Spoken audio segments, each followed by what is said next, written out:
And welcome to Noise11.com, Jimmie Vaughan. We just saw a blistering performance up there with Mike Flanagan a minute ago. Thank you. That was the best lunch I've ever had. All right. That's good. Some good old Austin hospitality. Yeah. I guess, you've been... the name Vaughan and Austin just go hand in hand, don't they? You're part of the furniture, I guess. I started coming here in about 1965, playing fraternity parties and whatever I could get, And so now, I moved here permanently in 1970.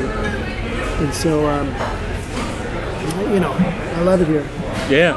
And I guess after all that time and such a long career, and I think you've just had your 60th birthday in the last 12 months. I'll be 61 Tuesday. Oh, happy birthday, Jimmie! Thank you. I was born on the first day of spring, which is March 20. That's a good way to remember. Yeah. And back in those early days, I think there was a Hendrix gig that you did at one point, wasn't it? Was he your support act, or you were his support act? Or? Oh no, we opened for Hendrix. Yeah. And we used to do well in Dallas, and sometimes we would get gigs for these touring acts. Would come through, we would open the show, and that's what happened. We was at the I can't remember the name of the place. Oh, SMU Coliseum. That's what it was. But of course, Hendrix was, everybody was crazy about Hendrix. Yeah. So he was like, you couldn't miss it. And you were listening to lots of Kings back there: Freddie King, Albert King, B.B. King. Yeah, I liked it all. I didn't really know the difference between country and blues and a lot of that stuff back then. It was cool music, And so Hendrix sounded like Muddy Waters on acid or something to me, It was just an extension of the blues. Was Jimmie, was Stevie Ray and yourself as kids listening to a lot of no, Hendrix? I was 14, so Stevie was, he was like 10 or something, 11. He wasn't there. He was still at home. Because years later he was often, compared to Jimmie. Well, yeah, but I mean, at home, I brought home the guitar and all the blues records, and I actually brought home the 45 of Jimi Hendrix, Purple Haze. I found it in there was a television show, after-school television dance show, and so I used to go in the back and dig in the trash can and get all their records that they threw away, the demo records, and I found Purple Haze there. Wow. So this was, so I took it home and played it, and it was like, wow, that sounds like Muddy Waters from outer space, And then, and then of course Hendrix came out and everything.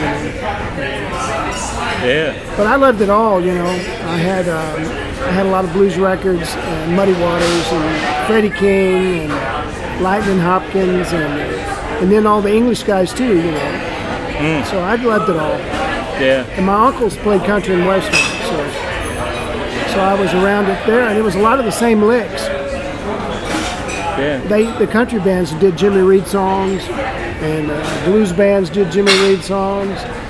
Everybody did Jimmy Reed songs, right? Yeah. In I guess recent years, but probably a decade ago, we saw you in the. Let me see, what was the name of the band? The Louisiana Gator Boys. Not me. The Blues Brothers movie. Oh, yeah. That's right. They called me up and they said, "You want to be in a movie with B.B. King?" I said, "Hell yeah." Yeah. So that was the name of the band. Well, he's learned something about the interview. Yeah. Well, that was a great lineup. We should see that lineup back together again one day. Yeah, it was fun. It was fun to see everybody. Yeah. That's why everybody does those things, so they get to hang out with each other and say hello, Yeah. Yeah, well, it was the Louisiana Gator Boys. If they ever call for a reunion, jump in, put your hand up. I'll do it. Yeah. What about Fabulous Thunderbirds? Would there be another Fabulous Thunderbird show? Oh, I don't know. I played with them for 15 years, when we started. And that would be fun, I'd like to do it. Yeah. But I'm having fun. This is the good old days for me. I'm doing my thing now. Also, so well, you should ask Mr. Wilson that. Yeah, he might. Well, we might do just that and see what happens. Yeah. plays the blues, ballads, and favourites. Is one of the most recent pieces of music we've heard from you. I got two of them. Yeah. I have two albums. One's called Blues, Ballads, and Favorites, and the next one is more Blues, Ballads, and Favorites. And they go together. So it's a double album on vinyl. You like vinyl? Oh, certainly do.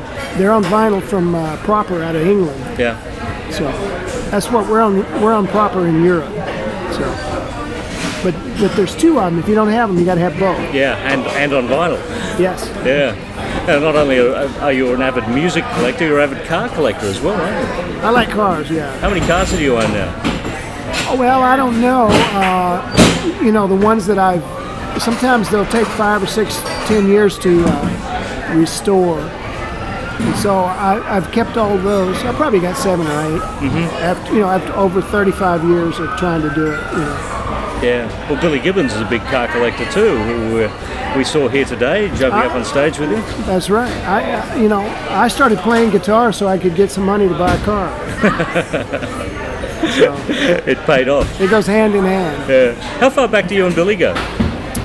Well, I met Billy when I was 14. He had a show. We had a show together at the Catacombs Club in Houston, and I was on one side of the stage and he was on the other side of the stage. And it was on the radio. They announced it that way, and that's when I met him. So if I'm 61, so 14, you do the math. I don't know. It was a long time ago. Yeah. So you've been mates ever since. Yeah.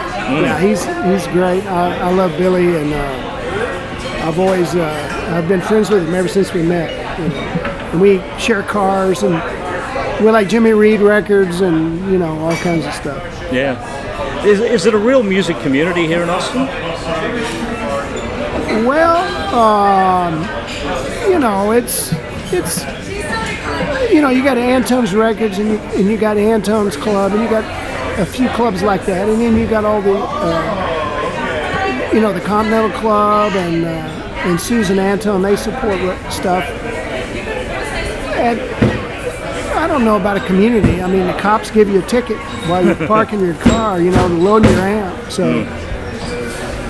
Yeah. Well, you mentioned the Antone name. Clifford Antone was very influential in your early days, wasn't he? Yeah, he had a club. We were already playing and playing all over the place, and he would come see us, and then he said, I'm starting a blues club. We're going to have blues every night. And then we became the house band. Not a bad club to be a house band in.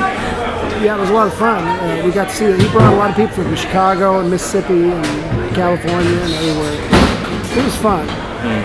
Well, it's been great to catch up with you and hear a bit of the story. I mean, it's a long story to tell, but we've heard just a bit of it today. The great Jimmie Vaughan here at Noise 11. I hope you had a good time. Thank you, Jimmy. In Texas, and we'll see you over there. Come to Australia as often as you like. All right. Thank you.